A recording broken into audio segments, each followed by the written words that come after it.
Assalamualaikum warahmatullahi wabarakatuh.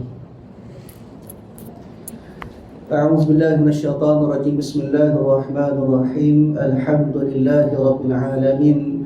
Wassalatu wassalamu ala asyrafil anbiya'i wal mursalin.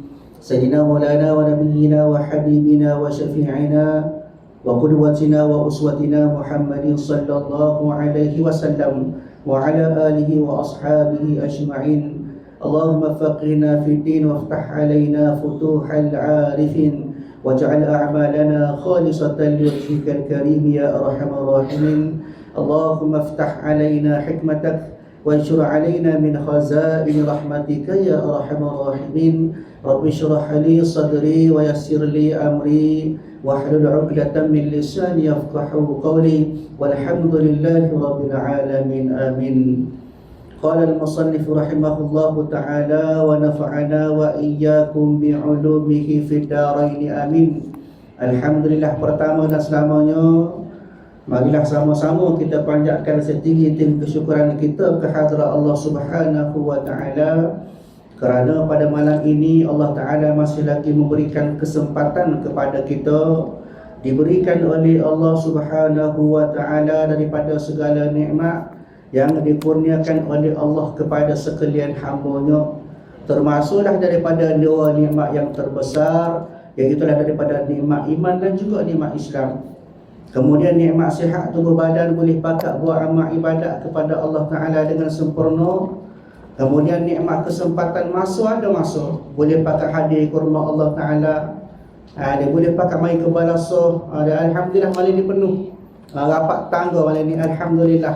Ni maknanya ada lagi kesempatan Tuhan beri kepada kita, walaupun kita sibuk lorak dengan urusan dunia, tetapi ada masa untuk kita buat amal ibadat kepada Allah Ta'ala. Mudah-mudahan kehadiran kita pada malam ini Allah Ta'ala catat, Allah Ta'ala tanda sebagai salah satu daripada catatan amalan pahala kebajikan yang kita bawa untuk kita menghadap Allah Ta'ala pada hari akhirat nanti, insya-Allah. Tuan-tuan, puan-puan yang dirahmati Allah, insya-Allah pada malam ini tersambung lagi kuliah kita daripada kitab Fiqhus Shalah pada muka surat 76.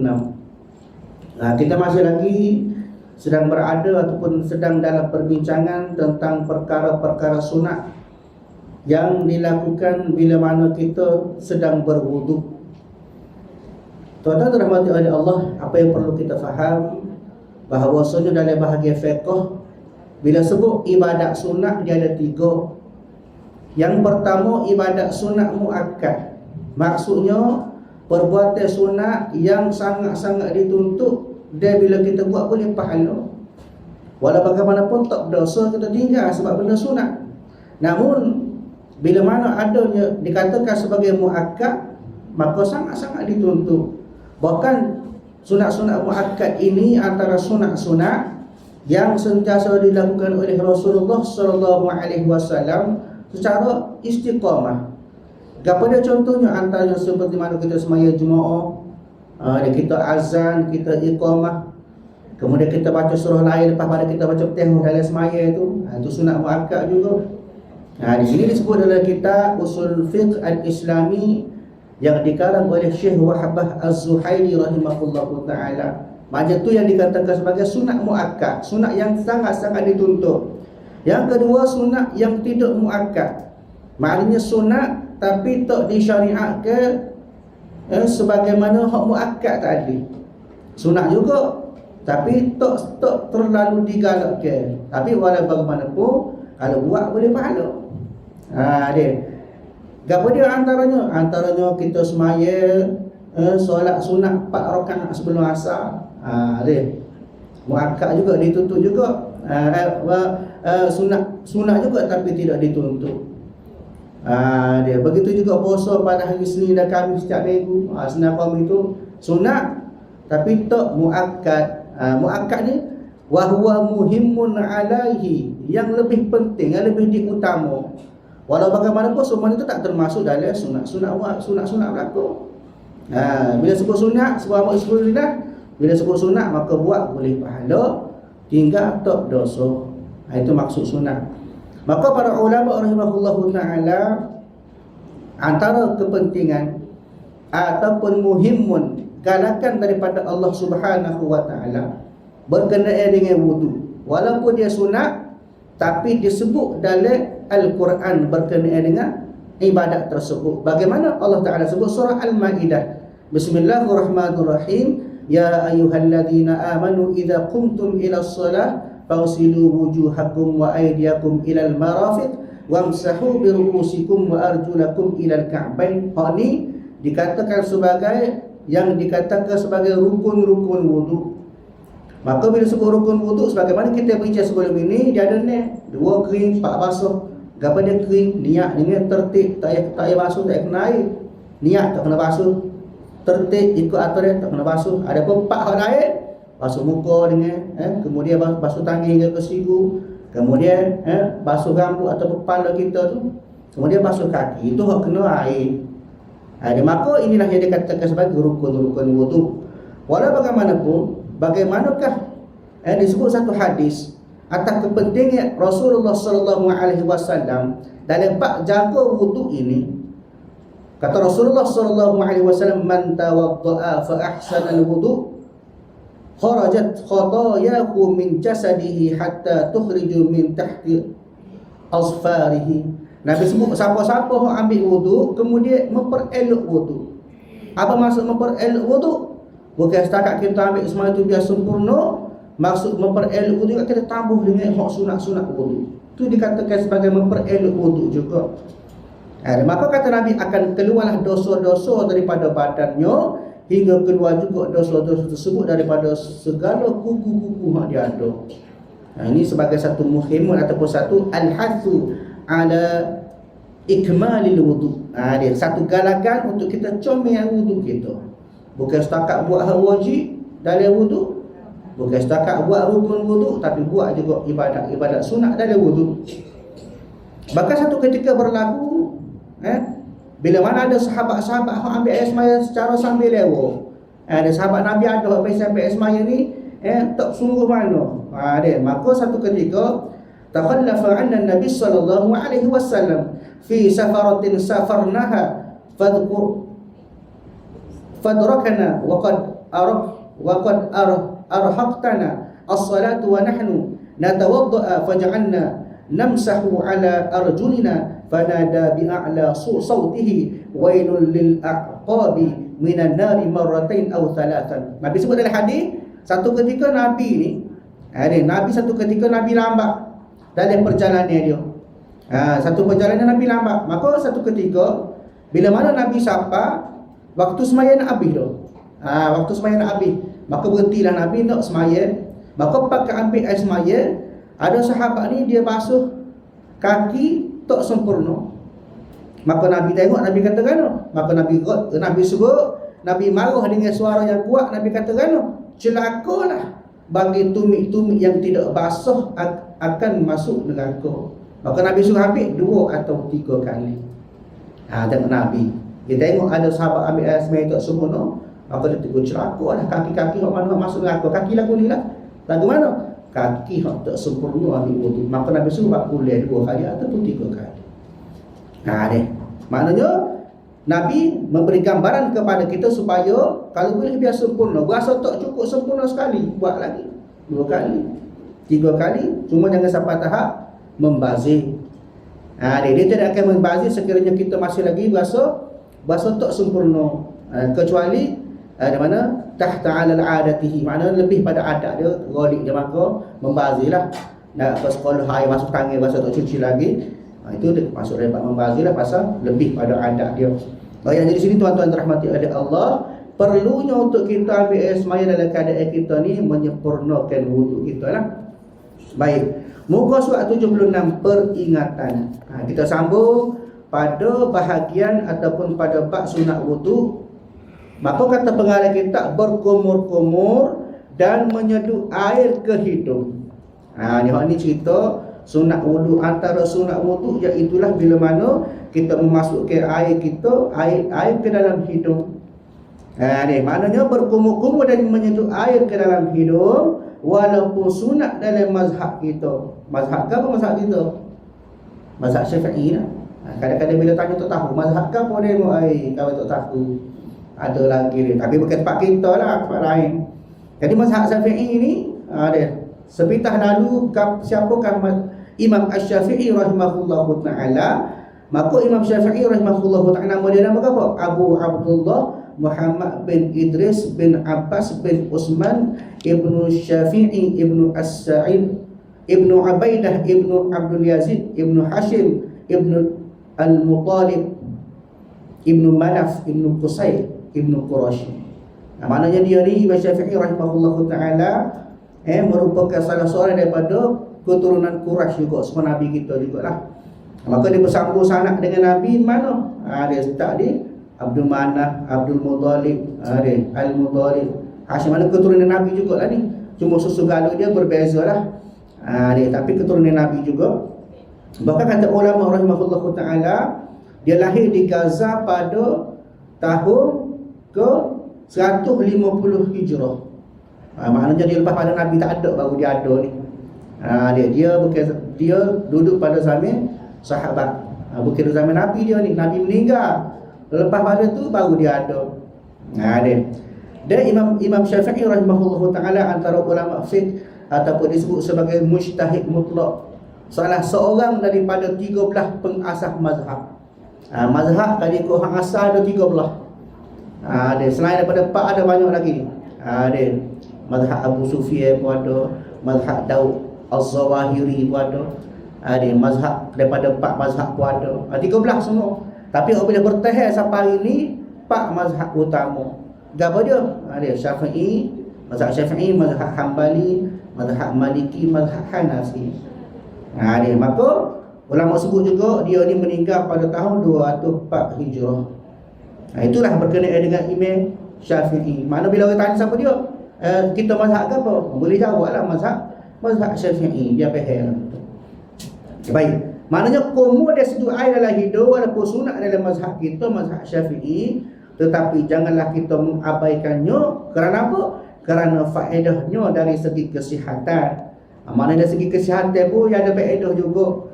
Dia boleh membersihkan hidung-hidung kita daripada segala kotoran.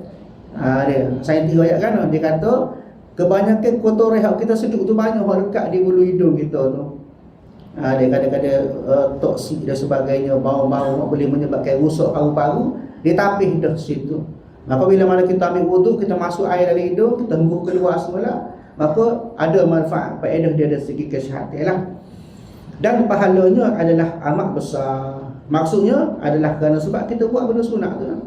Dan lebih-lebih lagi kedua-duanya adalah fardu wudu dalam mazhab Hambali. Mazhab Hambali ni juga disebut sebagai mazhab Imam Ahmad. Nama dia sebenar Ahmad Ibnu Hanbal. Itu nama dia.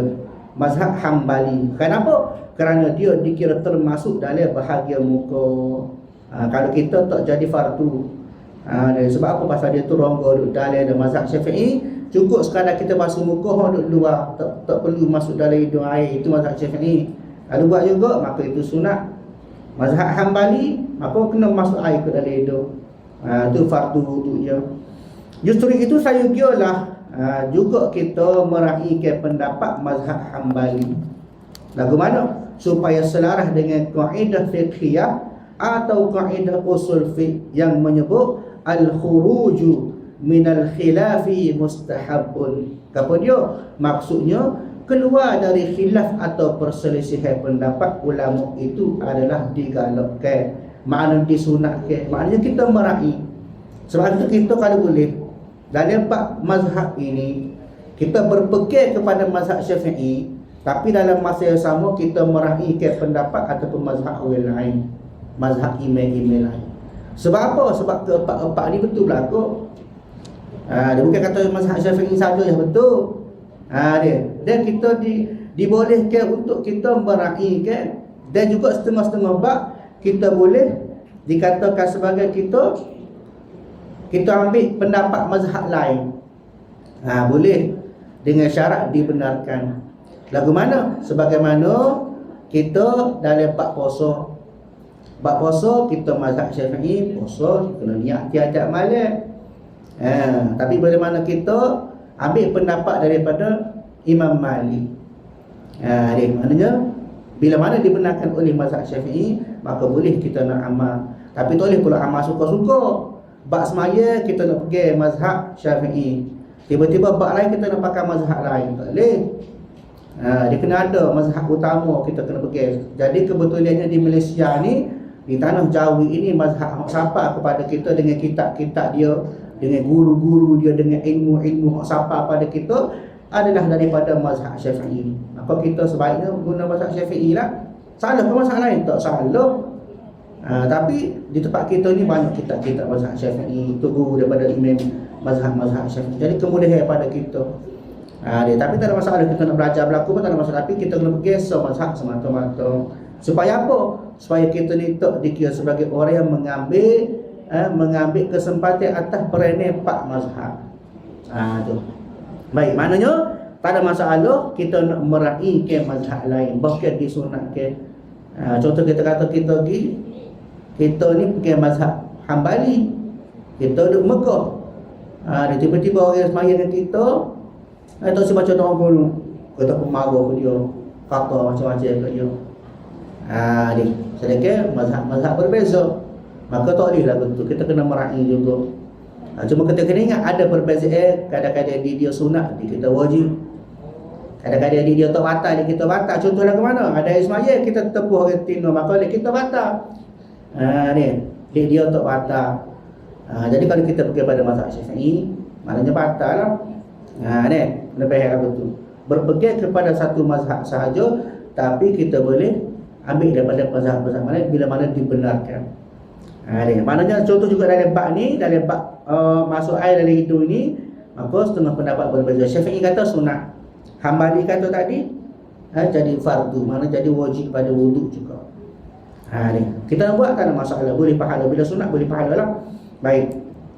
Yang ke-9, menggosokkan anggota-anggota wuduk. Perlu diketahui bahawa menggosok-gosok anggota wuduk adalah fardu dalam mazhab Maliki. Kalau tadi berbeza dengan mazhab Hambali tadi, bab masuk air dalam hidung, dia kata wajib, dia kita jadi sunat. Maka kalau bab menggosok-gosok anggota, mana kita basuh anggota tu kita gahar sikit. Kita gosok, kita gahar sikit. Pada anggota wuduk, maknanya kalau pada mazhab Syafi'i dia jadi sunat. Sunat kita masa sampai kita gonyong-gonyong sikit. Yang itu Allah saja tangan, Allah saja kaki. Dia kali sempurna kalau duduk saja kita boleh tak sah lah wuduk kita tu. Maka sunat kita menggosok-gosokkan anggota wuduk. Tambah-tambah pasal kerja ada boleh jadi lekat benda-benda tak sampai. Contohnya kita kerja buat rumah boleh, kadang-kadang seminggu lekat. Kerja tu kecap ke, ataupun orang getah, kadang-kadang getah lekat tangan. Maka hal itu muhimun alaih, atas kepentingan kepada dia lebih-lebih lagi kena gosok. Dia gosok anggota-anggota wuduk tadi. Supaya apa? Atas sebab nak meratakan air ke seluruh anggota wuduk. Maknanya sunat lah. Sunat mana kata buat tu boleh pahala lah tu. Kalau tak kerja lagu tu pun tak apa, buat pahala juga, gosok juga, maknanya boleh pahala sunat. Baik. Yang ke-10, berturut-turut, maknanya mualak membasuh anggota wuduk. Lagu mana mualak tu berturut-turut? Lagu mana? Maksudnya hendaklah membasuh anggota kedua sebelum kering basuhan anggota pertama. Mana kata belum mualak, mana kata berturut-turut. Lepas pada basuh muka atau ada kering di muka, kita kena basuh tangan. Itu dikatakan sebagai mualak berturut-turut. Mana tak tunggu duduk setengah je baru basuh tangan, itu tak dipanggil mualak lah. Bahkan satu peristiwa, satu keadaan yang berlaku pada Nabi satu ketika. Nabi dah ambil air semayat, duduk tengah ambil wuduk, tiba-tiba Sayyidatina Aisyah pesan ke Nabi minta tolong pergi kaca nasi atas dapur. Nabi tengah ambil air semayat. Maka bila Nabi dengar, Nabi pergi kaca agak comel balik kak. Nabi pergi sampai ambil air wuduk Nabi. Tak ada masalah. Tapi jangan sengaja pula pisau gedak rata, pak tanah merah klik mula sabun. Boleh lah tu. Maknanya mualak dengan syarat tak dia kering air pada anggota sebelum. Di mana kalau basuh muka, jangan dia kering muka, kena basuh tangan. Itu dikatakan sebagai mualak. Maknanya hendaklah membasuh anggota kedua sebelum kering basuhan anggota yang pertama, dan begitulah seterusnya. Dia. Maknanya muwalah ini betul-betul adalah fardu wudu dalam mazhab Maliki dan Hambali. Adapun Syafi'i sunat. Dia mana kalau ada kepentingan boleh tinggal sebentar, lepas tu sama pula boleh. Dia tak ada masalah, tapi jangan dengan qada menurut pada adat atas orang panggil darurah, atas keperluan. Jangan suka-suka, jangan saja-saja tak boleh lah. Tapi ada kepentingan, yang gitu tu api dapur ke, mana jangan tempoh masa yang lama lah. Adapun bagi mazhab Maliki dengan Hambali jadi wajib. Maknanya kena wajib sebelum pada kering basuh yang pertama, kena selesai basuh yang kedua. Dia dengan syarat ada sebab lah, jangan dipisah pula. Dia dirata, janganlah. Dia takut-takutnya menjadi satu kesamaran dalam wuduk kita. Baik. Yang ke sebelah meniga-nigakan basuhan sapuan. Maksudnya meniga-niga, mana kita buat 3 kali. Basuh muka 3 kali, basuh tangan 3 kali, setiap anggota. Di maknanya hak ni, kata ulama rahimahullah ta'ala, antaranya juga satu ketika hadis Nabi sebut kepada kita. Ada satu ketika, bagaimana Sayyidina Uthman bin Affan radhiyallahu anhu katakan, annahu da'a bima fatawadda'a indal maqa'id fatawadda'a thalathan thumma qala li ashabi Rasulillah sallallahu alaihi wasallam, hal ra'aitum Rasulullah sallallahu alaihi wasallam hadha? Qalu na'am. Satu ketika Sayyidina Uthman ambil air semaya. Sayyidina Uthman ambil air semaya. Bila ambil air semaya, maka dia buat 3 kali. Dia bertiga-tiga lah. Tangan 3 kali, basuh muka 3 kali, basuh rambut 3 kali. Dia 3 kali. Kemudian dia ayat kepada para sahabat. Dia tanya sahabat-sahabat Nabi, dia kata, adakah kamu tengok Nabi buat lagu ni? Maka mereka menjawab, sahabat katakan, ya. Di mana sahabat mengiyakan benda tu, mana itulah yang dikatakan sebagai cara Nabi ambil semaya. Nabi pun buat bertiga-tiga juga. Begitu juga bagaimana telah disebut oleh Imam An-Nawawi rahimahullahu ta'ala, waqad ajma'al ulama ala karahati ziyadati ala thalathah wal murad bi thalath al mashtu'iyyati lil 'udhu wa amma wa idha lam tastaw'ib lil 'udhu illa bi'arfataini fahiya ghuslatul wahidah. Maka Imam An-Nawawi rahimahullah tersebut pada kita, para ulama telah sepakat bahawa hukumnya makruh kalau lebih pada 3 kali. Kita buat 4 kali ke 7 kali ke, basuh air banyak ni tak boleh. Jadi hukum makruh. Dan dimasukkan dengan 3 kali tersebut ialah basuh air yang mengenai seluruh anggota. Kalaulah sirai mula-mula tak ada habis. Contoh kita kata mula-mula tu, pegangan tangan lah ke atas ya kita basuh, maka tak dikira basuhan yang pertama. Syarat basuh yang pertama, selesai ada basuh sekali anggota biar rata sekali, basuh pula kali kedua biar rata pula 2 kali. Begitulah, cukup 3 kali. Maknanya, adapun jika tidak dapat mengalirkan air masuk ke seluruh anggota melainkan 2 siraman, maka 2 siraman itu baru dikira sebagai 1 basuhan. Ini disebut dalam kitab Al-Minhaj Syarah pada Sahih Muslim rahimahullah ta'ala, buku ataupun kitab yang bab yang ketiga pada muka surat 109. Maknanya sunat bertiga-tiga dengan syarat tidak membazir. Kalau sekali itu mesti setengah mula-mula setengah jam dah. Meniga-niga atas sebab nak kesempurnaan dengan qada meratakan air semata-mata. Dia ni sunat juga ni. Dia sunat. Dan kalau dah ada masuk, kalau salah kalau kita basuh tak ada dah. Kalau nak ambil air 3-3 ni tak ada waktu nak habis dah. Maka memadailah buat sekali sahaja. Tapi jangan duk amal lah, pasti semaya ujung-ujung waktu tu.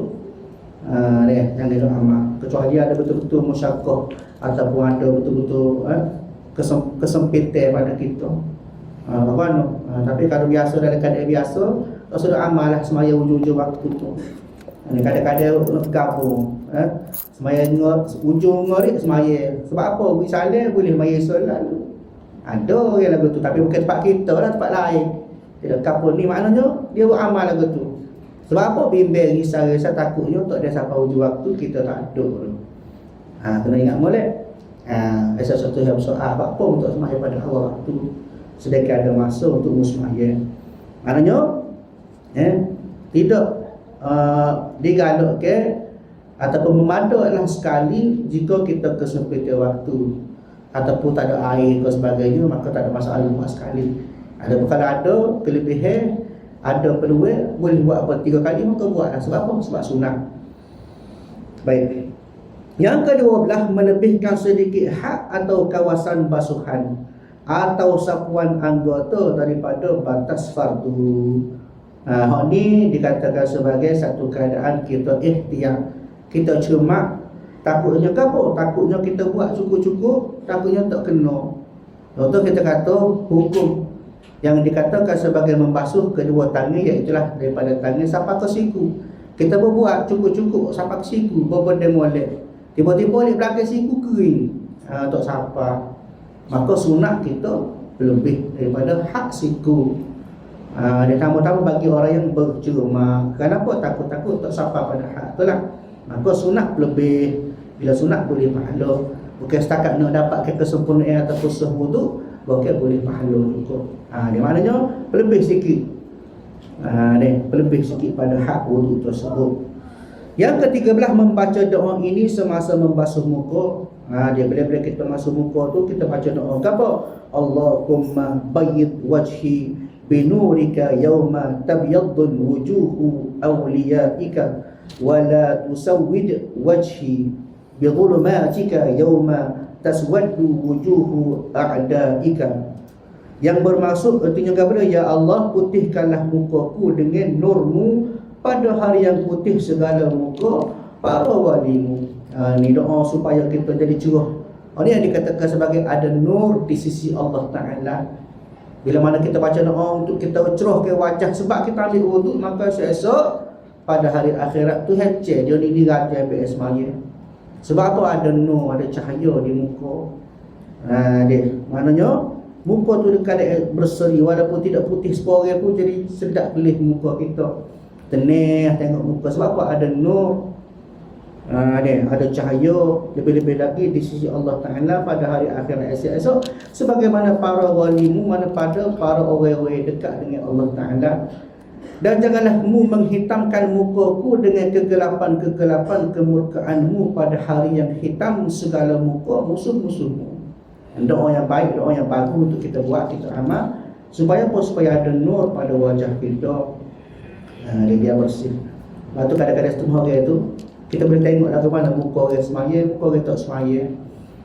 Setengah itu Allah Ta'ala beri kelebihan. Kata muka orang ni, ni muka orang tak semaya. Sebab apa? Sebab tak ada nur, tak ada cahaya. Gelap dia. Pakai PL beli pun tak jadi. Dia jadi gelap, kusam juga muka. Sebab apa? Tak ada nur, tak ada cahaya wuduk. Sebab tu kena banyak ambil semaya, doa-doa kepada Allah Ta'ala, biar Allah Ta'ala cerahkan wajah kita. Orang yang amal ni tak payah pakai skincare, tak payah pakai pencuci muka. Dia jadi dengan sendiri, muka dia bersih.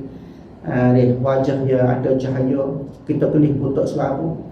Dia maknanya baca doa bila-bila kita basuh muka, ambil wuduk, kita baca doa bagaimana kita sebut tu lah. Dia doa-doa, kalau tak pandai bahasa Arab, sebut dalam hati pun tak apa. Niat dalam hati masa kita basuh muka, ya Allah itu aku, bersihkanlah wajahku sebagaimana bersihnya wajah orang-orang yang engkau kasihi. Niat kata tu yang sudah tak pandai. Dia sebut dalam hati, semoga dengan berkat wuduk ini boleh menyebabkan Allah Ta'ala kenal kita orang-orang yang mengerjakan wuduk dengan membasuh muka pada hari akhirat. Baik. Yang ke-14, menyaluti janggut yang tebal. Dia maknanya sunat juga kita bagi orang yang ada setting, ada janggut yang tebal, bakar-bakar toksik sebagainya ni. Maknanya sunat kita menyelati janggut yang tebal. Saya elok sikit. Kita usah lama sikit masa basuh muka janggut tu. Adapun janggut yang nipis yang kelihatan warna kulit di bawahnya, maka tidak wajib diselati. Kalau agak-agak nipis tak payah basuh banyak lah. Mana tak payah gonyong-gonyong, tak payah selok lah. Sebab apa? Sebab ada nampak kulit bawah tu. Yang ke-15, mendahului basuh anggota kanan daripada anggota kiri, seperti mendahului basuh tangan kanan daripada kiri, dan kaki kanan daripada kaki kiri. Dia ni dikatakan sebagai satu al-mustahabun Satu benda sunat bagi orang-orang yang mengerjakan wuduk, kena buat dengan kanan dulu. Start di kanan dulu, kanan baru kiri. Sebab apa? Sebab berdasarkan fadilat kanan ni kadang-kadang bagaimana disebut oleh para ulama kepada kita kelebihan bermula daripada kanan. Bahkan Nabi sendiri pun bila mana buat benda baik dia start dengan kanan. Hadis Nabi sebut kepada kita, kanat yadu Rasulullah sallallahu alaihi wasallam al-yumna li-tahurah wa ta'amihi wa kanat yadahu al-yusra li khalaihi wa ma kana min adha. Bahawasanya tangan kanan Rasulullah diguna untuk buat benda-benda kebaikan. Tangan kanan bersuci, makan, buat benda-benda baik. Adapun tangan kiri digunakan untuk bersih kotoran, buat hajat dan benda-benda hak najis. Ini Nabi. Ini bagaimana hadis Nabi sebut yang diriwayatkan oleh Imam Abu Daud rahimahullah taala. Maknanya dalam bab wuduk pun lagu tu juga kena sunat dia je. Alik kanan dulu, tangan kanan baru tangan kiri. Kaki kanan dulu baru kaki kiri. Kecuali membasuh dua tapak tangan hingga pergelangan tangan ketika awal wuduk. Hak ni sebagai nok kepada kesempurnaan kita basuh tangan. Hak tu tak ada masalah, kita buat serentak. Dan menyapu dua telinga, maka kedua-duanya dilakukan secara serentak. Dua tangan, dua telinga, dua kaki tak boleh dah seretak, tunggil lah. Dua tangan buat seretak. Kalau tangan berbaik, kita kata gosok sekali, basuh secara serentak. Begitu juga dua telinga. Hak ni sunat kita buat serentak. Ada buat lain sunat kita mula daripada kanan dan kiri. Maknanya kalau kita buat boleh pahala sunat dia dua kali sunat. Maknanya sunat ambil air semaya tu, sunat buat sunat wuduk tu sunat boleh pahala. Yang kedua sunat bagaimana menepati sunnah Rasul, bagaimana Nabi start dengan kanan baru kiri. Dua kali sunat. Sunat dia boleh pahala semacam lah. Ni. Baik. Yang ke-16, membaca doa ini semasa membasuh tangan kanan. Allahumma a'tini kitabi biyamini wa hasibni hisaban yasira. Ya Allah, ya Tuhanku, berikanlah daku kitab, mana kita terima suratan amalanku dengan tangan kanan, dan hisablah amalanku dengan hisab yang mudah. Mana basuh tangan kanan tu hingga ke siku tu, dia masa mula-mula tu kita baca doa. Minta supaya Allah Ta'ala buat tangan kanan inilah yang akan menerima suratan amalan kita siap-siap.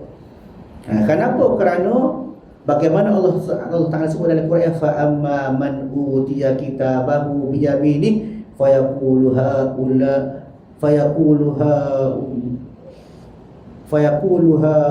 umqra'ul kitabih. Habis sebut ada pun orang yang diberi kitab amalan dengan tangan kanan, maka dia akan berkata sukacitanya kepada sesiapa yang ada ni, ambillah, membacalah kitab amalanku ini. Tangan kanan menerima suratan amalan dengan tangan kanan, maka satu perkara yang sukacita pada kita, gembiralah. Bila amalan kebajikan dengan tangan kanan, maka satu kegembiraan buat kita sebagai ahli syurga. Wa amma man utiya kitabahu bishimalihi fayaqulu ya laitani lam uta kitabi. Habis sebut juga ada pun orang yang diberikan, Allah Ta'ala sebut juga orang yang diberikan kitab amal dengan tangan kiri, maka dia akan berkata dengan sesak, alangkah baiknya kalau aku tak diberi kitab amalku ini. Berbeza. Orang kanan menerima tangan kanan, terima dengan gembira. Menerima surat amalan dengan tangan kiri, maka duka cita, rasa sedih. Orang pakat tak si berlaku terima suratan amalan dengan tangan kiri. Sebab tu masa baik sampai pun kita niat. Bila basuh tangan kanan niat, kita dalam hati kita biar mari. Pada bahasa Arab tu sebut dalam hati kita, semoga Allah Ta'ala beri kepada kita suratan amalan ku dengan tangan kanan. Yang ke-17, membaca doa ini semasa basuh tangan kiri. Tangan kiri bukan baca doa juga lah ke mana? Allahumma inni a'udzubika an tu'tini kitabi bishimali aw min wara'i zuhri. Ya Allah, sesungguhnya aku berlindung kepadamu, minta lindung dengan daripada Allah Ta'ala, daripada memberikan kepada daku kitab suratan amalanku dengan tangan kiri atau dari pihak belakang. Hak dia tak si berlaku ni. Terima amalan dengan tangan kiri, begitu juga terima amalan daripada belakang. Dia kenapa? Hanya orang-orang yang bahagia di sisi Allah Ta'ala bila mana kita terima kesudahan yang baik segala amal kita boleh terima daripada menggunakan tangan kanan kita. Tuan-tuan, bapa terhormati oleh Allah, mudah-mudahan kuliah kita pada malam ini memberi sedikit pengajaran kepada kita untuk kita lebih menyempurnakan amal-amal wuduk kita supaya wuduk kita lebih sempurna di dalam masa boleh beramal ibadat dengan sempurna insya-Allah. Sebab itulah kepada kita pada malam ini yang ke-18 menyalati anak-anak jari dengan tangan. Wallahu a'lam. A'udzubillahi minasyaitonir rajim. Bismillahirrahmanirrahim. Alhamdulillahirabbil alamin. Wassalatu wassalamu ala asyrafil anbiya'i wal mursalin wa ala alihi wa ashabihi ajma'in. Allahumma inna nas'aluka ridhaka wal jannata wa na'udzubika min sakhatika wan nar. Allahumma innaka 'afuwun karimun tuhibbul 'afwa fa'fu 'anna wa 'an walidina wa 'an jami'il muslimina wal muslimat wal mu'minina wal mu'minat bi rahmatika ya arhamar rahimin. Rabbana atina fid dunya hasanah wa fil akhirati hasanah wa qina 'adzaban nar. Sallallahu ala sayyidina Muhammad wa ala alihi wa ashabihi ajma'in walhamdulillahi rabbil alamin. Assalamualaikum warahmatullahi wabarakatuh.